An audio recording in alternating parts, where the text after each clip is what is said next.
শিখেছি তাই না? শিখাচ্ছি তো। আজকে আমরা এই কার চিহ্নগুলো দিয়ে, স্বরবর্ণ দিয়ে, ব্যঞ্জন বর্ণ দিয়ে আমরা একটা মজার খেলা খেলবো। হ্যাঁ, ম্যাজিকের মতো। এই যে এই দেখো এখানে কার্ড আছে, এই দেখো কার্ড আছে। যে যে কার্ডটা পাবে সেই কার্ডটা এরকম উঁচু করে ধরে সেই বর্ণটা বা সেই কার চিহ্নটা দিয়ে কি করবে, একটি করে শব্দ বলবে। ঠিক আছে, তাহলে শুরু করি। চলে আসো একজন একজন। তোমার কোন শব্দ পড়েছে? উঁচু করে দেখাও সবাইকে।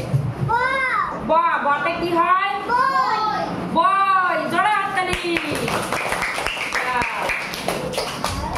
তারপর আরেকজন আসো। তোমার কি চিহ্ন পড়েছে? এটা কি? সবাই জোরে বলো। আচ্ছা, আকার দিয়ে একটা শব্দ বলো তুমি। কাকা। জোরে হাততালি।